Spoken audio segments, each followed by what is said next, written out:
नमस्कार मंडळी, आज नाश्त्यासाठी इडल्या बनवल्या होत्या. त्यातल्या बऱ्याच इडल्या शिल्लक राहिल्या. म्हटलं चला या शिल्लक राहिलेल्या इडल्यांपासून एक नवीन चटपटीत पदार्थ बनवूया. त्या अगोदर जर तुम्ही चॅनेलवरती नवीन असाल, माझा व्हिडिओ पहिल्यांदा पाहत असाल, चॅनेलला अजून सबस्क्राईब केलं नसेल तर पटकन चॅनेलला सबस्क्राईब करा, म्हणजे अशाच नवनवीन आणि चटपटीत रेसिपी तुम्हाला पाहायला मिळतील. ही रेसिपी बनवण्यासाठी मी 6 ते 7 इडल्या घेतल्या, त्याचे काप करून घेतले. त्यानंतर एका पॅनमध्ये तेल गरम करून घेतले, त्यामध्ये मोहरी टाकली, जिरे टाकले, बारीक ठेचून घेतलेला लसूण टाकला, लसूण छान सोनेरी रंग येईपर्यंत परतून घेतला. त्यानंतर 8 ते 9 कढीपत्त्याची पाने टाकली, पाव चमचा हळद, पाव चमचा लाल तिखट तुमच्या आवडीनुसार कमी जास्त करू शकता. त्यानंतर काप करून घेतलेले इडलीचे पीस यामध्ये टाकले, व्यवस्थित मिक्स करून घेतले.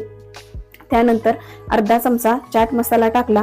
तयार आहे आपलं इडली फ्राय किंवा इडली चाट सुद्धा तुम्ही याला म्हणू शकता. टोमॅटो सॉस बरोबर अप्रतिम लागते. रेसिपी एकदा नक्की ट्राय करून पहा व कमेंट करून सांगायला विसरू नका. थँक्यू.